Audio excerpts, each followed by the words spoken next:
وزیر اعظم شہباز شریف کی زیر صدارت ترقیاتی بجٹ کے منصوبوں پر جائزہ اجلاس۔ وزیر اعظم نے کہا ایسے ترقیاتی منصوبوں میں عوام کا پیسہ لگائیں گے جن کے نتائج یقینی ہوں۔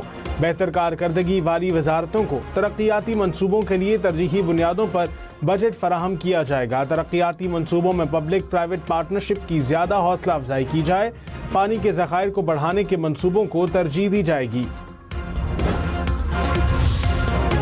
ایران معاہدہ کرنے کے لیے بہت بے تاب ہے۔ ایران کے لیے اچھا ہے وہ جلدی کوئی قدم اٹھا لے۔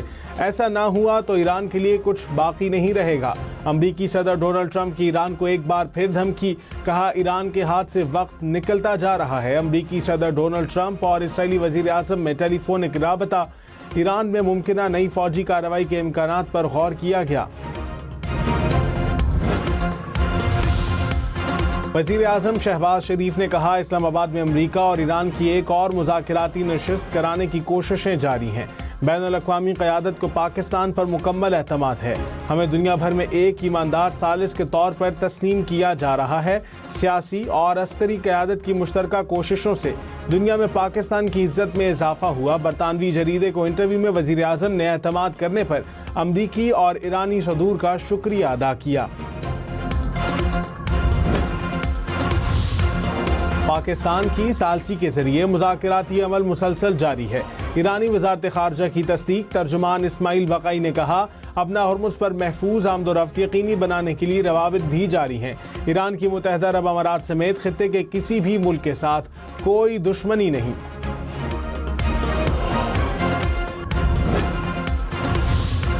وزیر خارجہ اسحاق ڈار سے سعودی سفیر کی ملاقات۔ پاک سعودی برادرانہ تعلقات اور باہمی تعاون اور دلچسپی کے امور پر تبادلہ خیال۔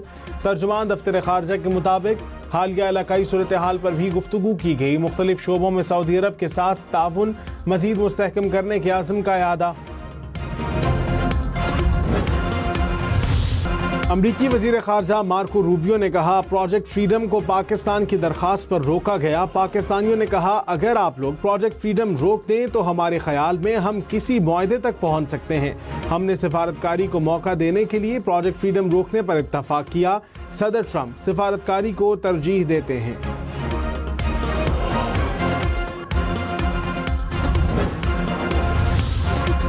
ملک کے بیشتر علاقوں میں سورج آگ برسانے لگا۔ ملتان، ڈی جی خان، لہیا میں پارہ 46 ڈگری کو چھو گیا۔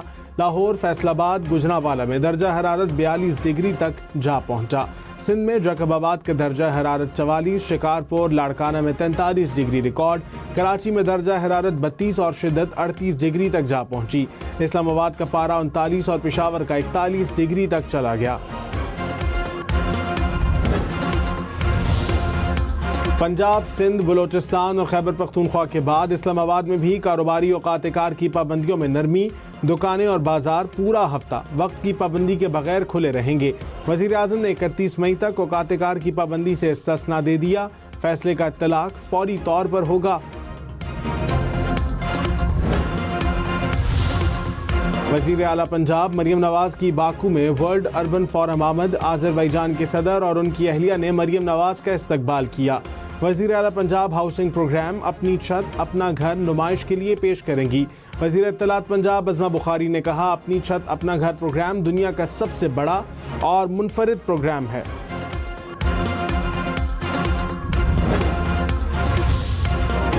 گورنر خیبر پختونخوا فیصل کریم کنڈی نے کہا سی این جی اسٹیشنز بند کرنا مناسب نہیں۔ وفاق سے کئی بار بولا ہے کہ صوبے کے ساتھ زیادتی نہیں کرنی چاہیے۔ پشاور میں وزیر اعلیٰ کے ساتھ پریس کانفرنس میں کہا کہ خیبر پختونخوا کو ابھی تک پانی کے بقایا جات نہیں ملے۔ وزیر اعظم خیبر پختونخوا کے معاملات پر بھی شہباز سپیڈ سے کام کریں۔ اگر صوبے کے عوام کے ساتھ زیادتی ہوگی تو ہم عوام کے ساتھ کھڑے ہوں گے۔ سہیل آفریدی نے کہا گیس اور گندم کی ترسیل روک کر قومی یکجہتی کو نقصان پہنچایا جا رہا ہے۔ وزیر اعلیٰ خیبر پختونخوا کا وزیر اعظم سے سی این جی سیکٹر کو گیس فراہمی کی بندش کا مسئلہ حل کرنے کا مطالبہ۔ خط میں کہا صوبے کو آئینی حق سے محروم نہ کیا جائے۔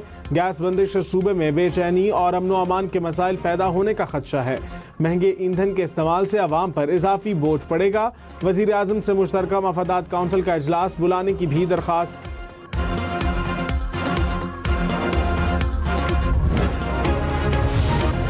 اقلیت مخالف سرگرمیوں کے الزامات کے بعد ہندو دہشت گرد تنظیم RSS شدید عالمی دباؤ کا شکار۔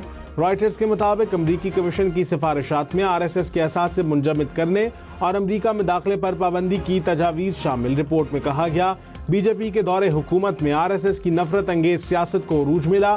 RSS کئی بار شدت پسند رجحانات کے باعث پابندیوں کی زد میں رہی ہے۔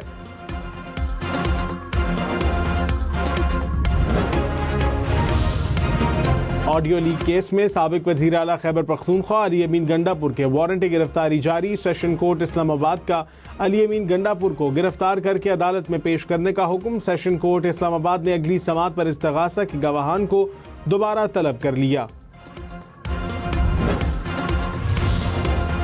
وزیر اعظم شہباز شریف سے نیول چیف ایڈمرل نوید اشرف کی ملاقات۔ پاکستان نیوی کے حوالے سے پیشہ ورانہ امور پر گفتگو۔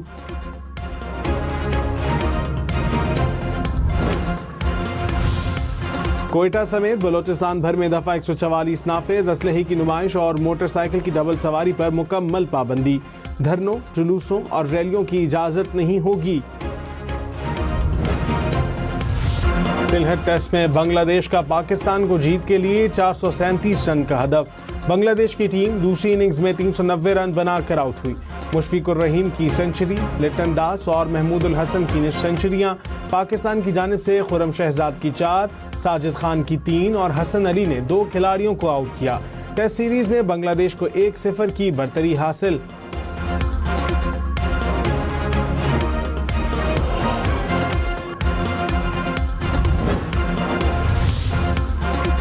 ایران کی امریکہ سے بحری ناکہ بندی فوری ختم کرنے کا مطالبہ۔ مشیر ایرانی سپریم لیڈر محسن رضائی نے کہا امریکی بحری ناکہ بندی جنگی اقدام ہے۔ بحیرہ عمان امریکی افواج کے لیے خطرناک بن سکتا ہے۔ امریکہ کو عملی طور پر ثابت کرنا ہوگا کہ وہ قابل اعتماد ہے۔ ایرانی مسلح افواج مکمل طور پر تیار ہیں۔ سفارتی کوششیں بھی جاری ہیں۔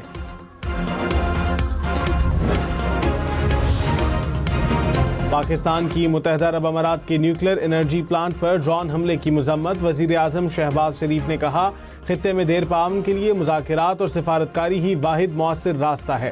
فریقین کو بین الاقوامی قوانین کے تحت اپنی ذمہ داریاں پوری کرنی چاہیے۔ ترجمان دفتر خارجہ نے کہا ایٹمی تنصیبات کو کسی بھی صورت نشانہ نہیں بنایا جانا چاہیے۔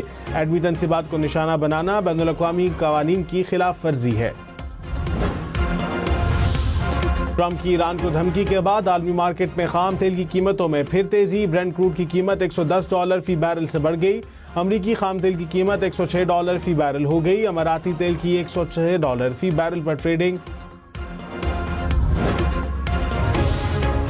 پاکستان سٹاک مارکیٹ میں منفی رجحان۔ 100 انڈیکس میں 4000 سے زائد پوائنٹس کی کمی۔ کچھ دیر پہلے انڈیکس 1,61,000 پوائنٹس کی سطح پر آ گیا۔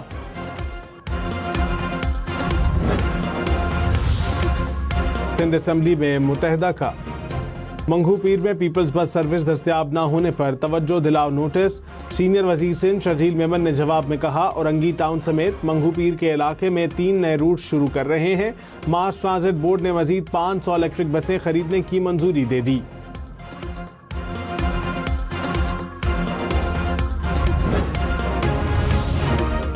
وزیر تعلیم خالد مقبول صدیقی نے کہا پاکستان نے عالمی جنگ رکوانے میں اہم کردار ادا کیا۔ مارکہ حق نے دنیا میں پاکستان کا وقار بلند کیا۔ دنیا بھر میں اب پاکستان کو انتہائی سنجیدگی سے لیا جا رہا ہے۔ چین ترقی کے عمل میں پاکستان کو ساتھ لے کر چلنے کا خواہاں ہے۔ منشیات فروش ملزمہ کا ایک مقدمے میں 22 مئی تک جسمانی ریمانڈ منظور۔ تھانہ بغدادی میں درج قتل کے مقدمے میں جسمانی ریمانڈ میں 2 روز کی توسیع۔ منشیات اور غیر قانونی اسلحے سمیت دیگر مقدمات میں جوڈیشل کر دیا گیا۔ سیکیورٹی خدشات کے باعث ملزمہ کو سینٹرل جیل جوڈیشل کمپلیکس میں پیش کیا گیا۔ کراچی، پشاور، کوئٹہ سمیت ملک کے 79 ہائی رسک اضلاع میں انسداد پولیو مہم کا آغاز۔ 1,90,00,000 سے زائد بچوں کو پولیو سے بچاؤ کے قطرے پلائے جائیں گے۔ مہم 24 مئی تک جاری رہے گی۔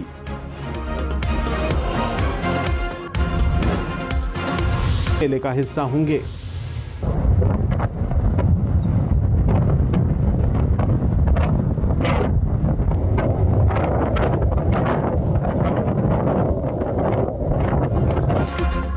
امریکہ کی ریاست اوہایو میں ایئر شو کے دوران 2 جنگی طیارے فضا میں ٹکرا کر تباہ۔ دونوں طیاروں کے چاروں پائلٹس بر وقت نکلنے میں کامیاب رہے۔ پاکستان اور سعودی عرب میں عید الاضحیٰ 27 مئی بدھ کو ہوگی۔ حج کا رکن اعظم وقوف عرفات 26 مئی کو ادا کیا جائے گا۔ پاکستان میں مرکزی رویت ہلال کمیٹی نے چاند کی رویت کا اعلان کر دیا۔ دبئی، ابوظہبی سمیت متحدہ عرب امارات میں عید الاضحیٰ 27 مئی کو ہوگی۔ بھارت اور برونائی میں ذی الحج کا چاند نظر نہیں آیا۔ عید الاضحیٰ 28 مئی کو ہوگی۔